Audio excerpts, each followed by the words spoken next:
Assalamualaikum warahmatullahi wabarakatuh. Perkenalkan, nama saya Raffi Febrian dan di sini saya akan mempresentasikan hasil perhitungan dari pemilihan produk yang berbahan dasar singkong, hasil wawancara dengan pemilik kantin. Nah, di sini hasil wawancara dari pemilik kantin saya mendapatkan beberapa kriteria dan alternatif. Di sini alternatif yang dipunya oleh pemilik kantin ada singkong crispy, keripik singkong, nugget singkong. Ini olahan olahan singkong dengan campuran tepung, jadi kayak teksturnya kayak nugget gitu. Lalu ada singkong rebus, singkong yang direbus saja. Lalu terakhir ada getuk pelindri. Ya, ini olahan singkong manis gitu. Dan juga beberapa kriteria nih, ketersediaan bahan, modal, minat pembeli, kemudian pembuatan dan juga waktu pembuatan. Nah, berdasarkan dari 5 kriteria yang diberikan ini, saya menetapkan bahwa modal itu beratribut cost dan juga waktu pembuatan itu beratribut cost karena perbedaannya di sini adalah untuk menilai sebuah atribut benefit nanti di tabel decision making ini kalau atribut benefit dia itu 5 semakin bagus sedangkan satu itu semakin jelek. Sedangkan pada atribut cost yang dimana dimiliki oleh kriteria modal dan waktu pembuatan, 5 itu artinya jelek kalau di rating di dalam table decision making. Satu artinya bagus kalau cost, sedang sedangkan 5 artinya cukup jelek. Itu untuk atribut cost. Lalu diberikan skala bobot berdasarkan wawancara dengan pemilik kantin bahwa beliau lebih mementingkan ketersediaan bahan dan juga modal. Kenapa penjual kantin tersebut atau beliau tidak mengedepankan minat pembeli? Karena produk olahan singkong ini bukan salah satunya yang dijual oleh beliau. Karena beliau itu pemilik kantin, tentu saja beliau itu jual jajan-jajanan, jual mie dan lain sebagainya. Tidak hanya menjual produk ini, produk yang mau dibikin ini, yang mau dikembangkan. Nah, setelah itu ini berdasarkan skala aja ya. Kalau beliau lebih mementingkan ketersediaan bahan dan juga modal, lalu lebih mementingkan pembuatan, kepentingan keduanya, lalu kepentingan terakhir ini minat pembeli dan kemudahan itu beliau anggap paling terakhir lah. Lalu di sini saya tetapkan skalanya menjadi 55, 4 dan juga 33 yang akan kita normalisasikan. Cara normalisasikannya itu bagaimana? Caranya adalah dengan skala dibagi dengan total dari skala ini. Bisa dilihat di sini. Kita coba apakah benar. Nah, skala dibagi dengan totalnya. Benar. Begitu. Seperti itu teman-teman.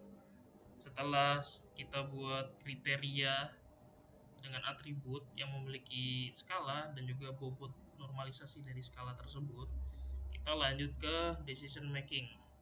Nah, semua ini benar-benar dipilih oleh eh, penjaga pemilik kantin yang saya wawancarai. Tapi ingat di sini eh, untuk kriteria kedua dan juga kriteria kelima yang bernilai cost, ini artinya yang dimana satu itu semakin bagus, yang artinya di sini ada alternatif pertama yaitu singkong crispy, modalnya itu sangat murah. Lalu waktu pembuatannya ya cukup cukup cepat lah, cukup cepat, tiga netral gitu. Oke, pertama ini tinggal diisi oleh pemilik kantin yang saya wawancarai. Kemudian saya hanya akan mencari nilai maksimal dari kriteria tersebut dan juga nilai minimal. Lalu, nah di sini juga ada perbedaan teman-teman. Kalau dia bernilai kalau atribut kriterianya beratribut benefit, dia akan seperti ini teman-teman. Eh, Perhitungannya akan seperti ini. Saya hitung di sini aja biar gampang. Nah, kalau dia bernilai benefit, dia tuh akan seperti ini. Nilai decision makingnya, sabar. Ini kita berikan ini dulu. Nilai decision makingnya kita kurangin dengan nilai minimal. Setelah itu kita bagi nilai maksimal dikurang dengan nilai minimal dari maksimal dan minimal kriteria tersebut. Nah, hasilnya akan sama. Kemudian kalau misalkan eh, cost ini gimana cara ngitung cost? Oh, cara ngitung cost itu seperti ini. Cara ngitung cost itu nilai maksimal akan kita kurangi dengan ini nilai decision makingnya, lalu akan kita bagi dengan nilai maksimal, baik, nilai maksimal dikurangin oleh nilai minimal, hasilnya sama 1. Ini juga saya buat otomatis ini bernilai benefit atau bernilai cost, yang dimana akan berubah ya modalnya, normalisasi modalnya. Begitu juga dengan selanjutnya K3 dan K4 itu benefit, jadi hitungannya sama seperti K1. K5 ini cost, hitungannya sama seperti K2. Lanjut decision making kita bobotkan lagi. Kenapa dibobotkan? Karena gini teman-teman, kalau misalkan kita tidak punya bobot akan jadi ambigu. Contohnya pada alternatif pertama dan juga alternatif keempat.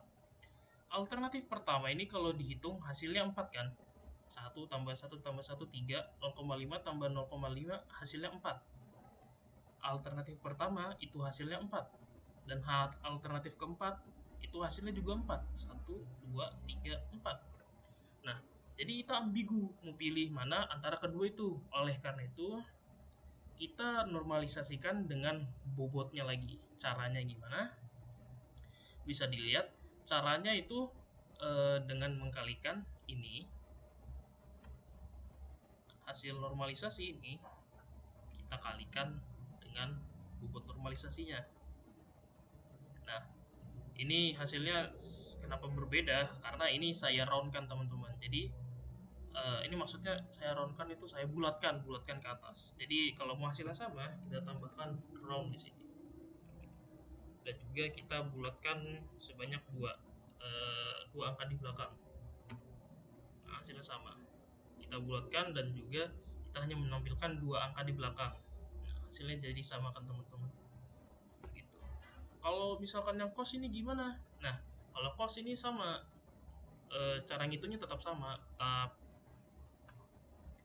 Ini dikalikan oleh ini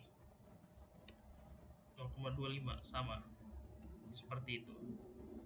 Lalu kita lakukan hal yang sama pada semua alternatif dan kriterianya. Lalu terakhir kita tambahkan menjadi skor preferensi. Caranya gimana? Ya ini semua kita tambahkan. Alternatif pertama misalkan ini alternatif pertama. Berarti kita tinggal tambahkan aja ini ditambah dengan ini, ditambah dengan ini, ditambah dengan ini, ditambah dengan ini. Hasilnya 0,78 sama kan? Kita hanya tinggal menambahkan aja. Ini semua nilai kriteria dari sebuah alternatif itu kita tambahkan semua dan hasilnya seperti ini. Nah, di sini kita tidak ambigu lagi teman-teman. Kita bisa lihat skor yang paling tinggi itu dimiliki oleh singkong rebus. Beda kayak yang belum dikasih bobot ya, yang belum kita normalisasi dengan bobot ya. kita tuh ambigu antara 1 sama 4 nilainya sama kan. Sedangkan kalau udah kita bobotkan, kita kasih kriteria yang mana yang mau di kita apa namanya kita prioritaskan, kita mendapat kalau alternatif keempat yaitu singkong rebus memiliki skor preferensi tertinggi, sehingga disarankan agar singkong rebus ini merupakan sebuah produk yang boleh yang disarankan untuk dikembangkan oleh pemilik kantin tersebut. Kenapa itu singkong rebus? Nanti banyak yang gak suka mengingat ini tuh SD ya, jualan di SD. Nah, saya juga gimana ya? Saya juga hanya bisa membantu teman-teman begitu juga apa? Karena kriteria ada apa? Karena ini juga berdasarkan kriteria beliau si pemilik kantin. Kalau beliau tuh lebih mementingkan ketersediaan bahan dan juga modal. Seperti itu teman-teman. Kalau beliau eh, apa namanya lebih mementingkan minat pembeli, ini hasilnya akan berbeda seperti itu.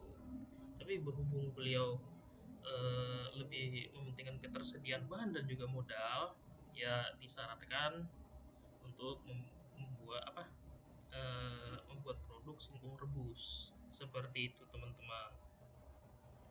Itu saja, terima kasih. Assalamualaikum warahmatullahi wabarakatuh.